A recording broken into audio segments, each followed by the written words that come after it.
That's nation. Let's go. Turn out. Get there. So 1-1 coming into today, and we play the Hawks. And Danny, what'd you think? This is a game we lose the past 2 years. This is a trap game. Yeah. It has a trap game written all over it. This is one of the games where you say, how can we lose this game? We're at home. We're 1-1, and we would have lost this game. But the team got up. Defensively, both teams were playing really well early on. We got up pretty big.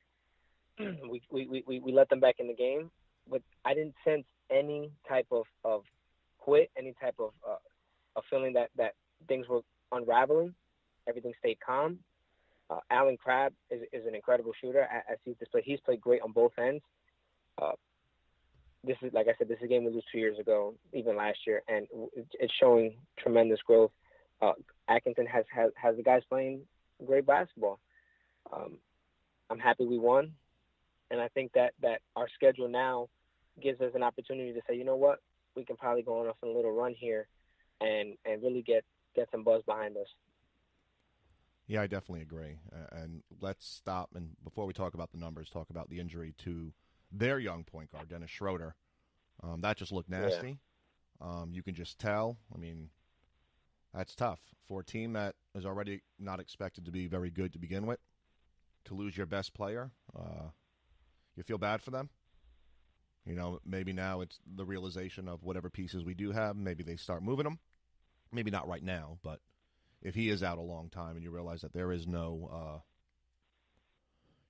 hope for competition, I guess, for lack of a better term. But go ahead.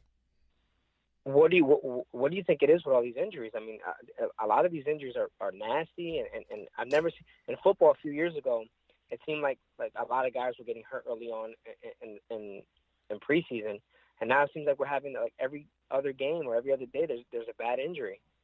Do you think there's something to it? Or do you think Well, just I mean, one of he those rolled years his where ankle. He stepped on someone's foot and rolled it. Jeremy Lin's was a non-contact. I'm not sure about the Chris Paul injury. but that's a second. Even Michael Beasley, Westbrook closed out on him, and he landed on his foot, and he ended up being able to bounce back, but he had the same type of injury, and his looked just as nasty as well. I don't know if it's the rule where the players don't have a good indication of how they're supposed to close out or not. Because this happened in the playoffs last year. This ended the Spurs season, and now Yes. we're seeing some residual effects now at the beginning of the season. So I think it's ironic. I mean, they shortened the preseason. I'm not sure how long training camp was. I feel like they opened up last week of September and we're playing mid October. But a lot of these injuries are non contact and just bad luck. I mean, Gordon Right. Hayward's was just, wasn't like when Kevin Love separated his shoulder, whatever happened to him, where we all thought that was a dirty play. But it's just more non contact and just some poor luck for some of these guys. And it hurts the league, no doubt. But I had flashbacks, just like you said. I believe it was a 16-point lead down to, we were tied at 99-99. Then going into the fourth quarter, up until the Allen Crab three, the Nets shot 14% from the field. So for a solid 8.5 minutes, the Nets shot 14% from the field. This is typical Nets basketball the last few years. They only ended the quarter, I believe, shooting 33%. But Allen Crabbe, like we've been talking about, 20 points on 7 of 12 shooting, 4 of 7 from 3. And he had the 3-point shot that gave us the lead for good. And D'Angelo Russell, we saw a different side of him today, Danny. He wasn't the go-getter for the first 3 quarters. He was more of the facilitator with his third double-double of his career, first with the Nets. And he also, again, in typical D'Angelo fashion, finished the game with 8 points in the fourth. So you saw both sides of D'Lo today, Danny. You saw the facilitator, you saw the offensive generator, and then you saw the closer.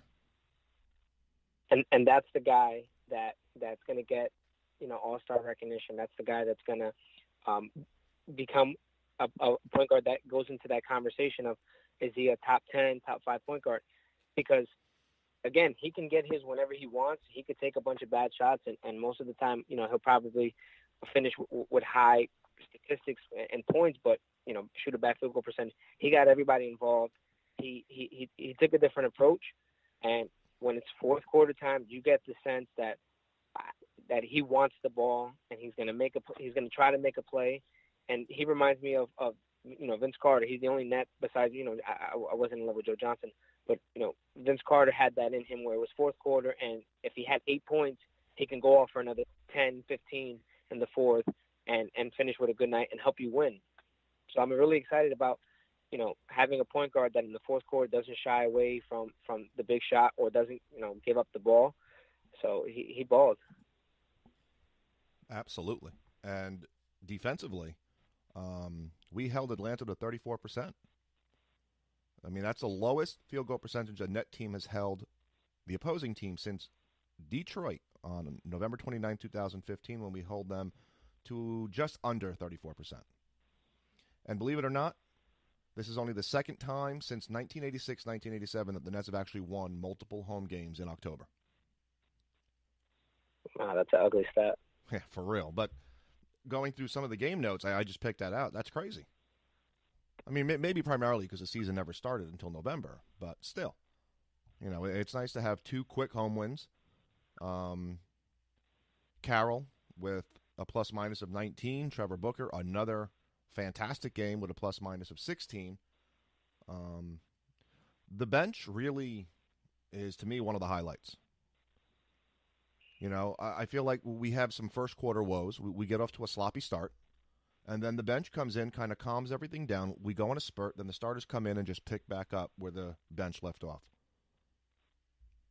Because this was a horrendous first quarter versus the Hawks. Horrendous. Yeah, I think that comes with two players really changed the pace of the game, and I think that's Trevor Booker, who can score down low and he can do some stuff off the dribble. And I also think, credit to your guy, your boy, Dinwiddie, who hype train. Maybe unlike Russell, he seems like a floor general. He puts people where they're supposed to be. He takes advantage of the shot clock. He's not rushing. So those are two players that come off the bench that play really well in their roles. And, of course, as a fan, you're like, well, why isn't Trevor Booker in the starting lineup? He's so productive, but he's playing starting minutes, like we both said before. So, those two players are players that bring you a lot of energy off the bench. Absolutely, and again, multiple guys in double figures. We had 3 guys with 9. Can we finally give some love to Jared Allen, the Rook? Yeah. I mean, I was wrong. Well, no, it's too early to say we were wrong. Just a good start. In 18 minutes, he had 10 points. He had a block party, didn't invite us. But for 19 years old, the presence that he brings defensively, and he doesn't really do a pick and roll or any type of pick and anything, but he just finds the right spots to be when our guards are rolling to the basket with the ball. Yeah.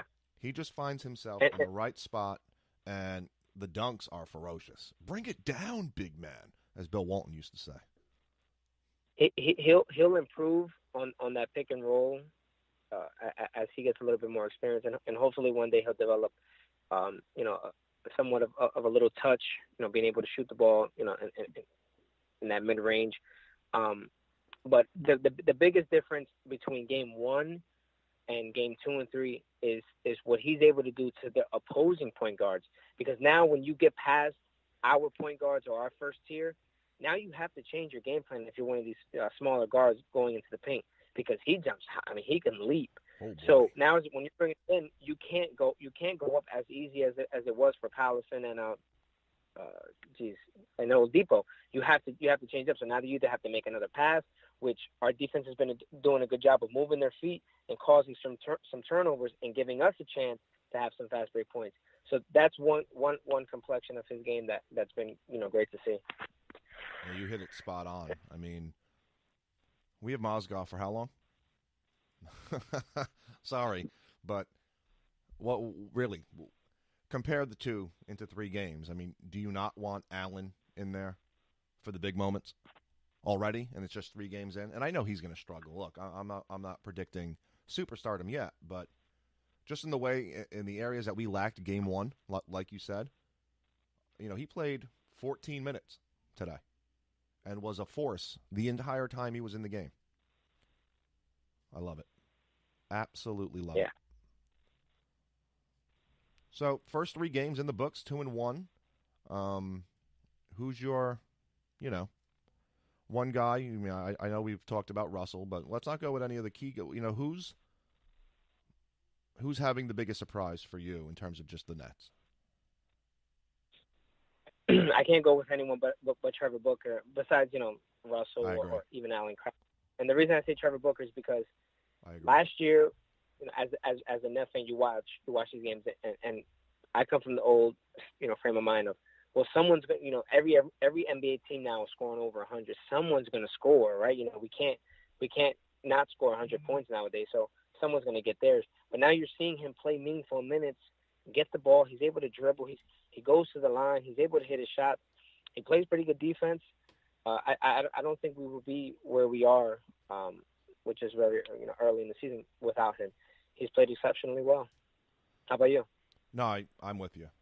Trevor Booker is playing for that new contract, and he just looks like a different animal out there on the court.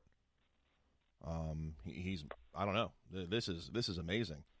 And Rondae Hollis-Jefferson, Caris LeVert, it's just starting to show that the Nets actually have a very deep roster.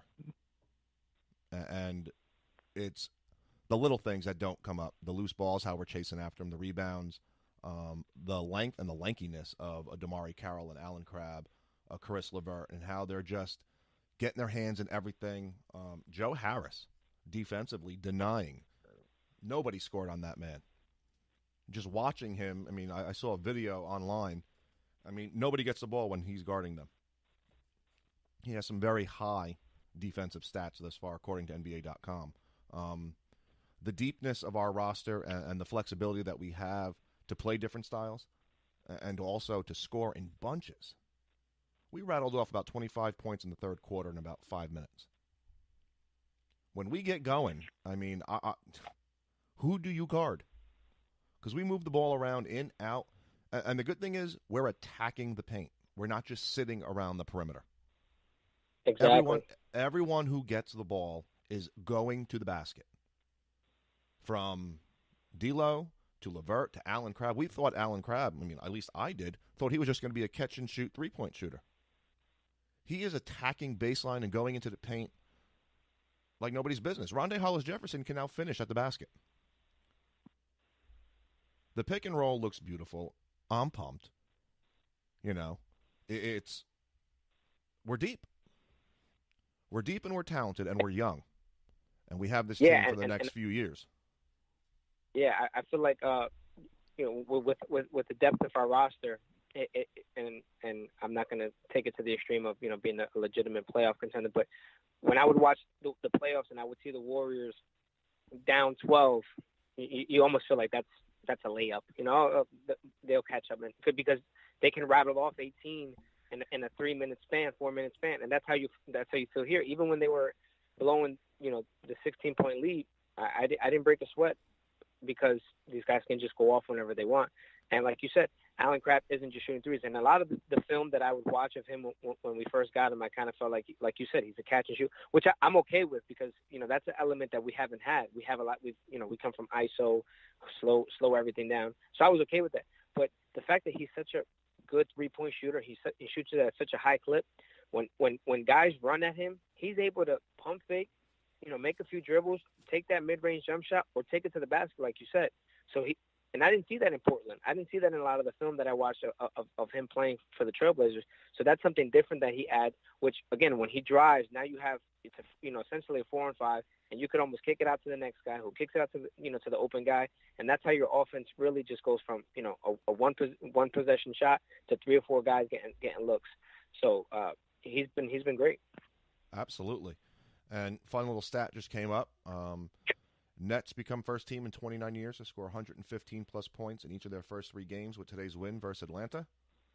Prolific offense. Remember those words. You're going to hear it a lot. No, but I'm definitely with you. It seems like we're working middle out, whereas the last few years it was just around the perimeter, and shot clock goes down and someone just chucks up a shot. a lot of one and dones. I mean, we had that versus Indiana, a lot less the last two games.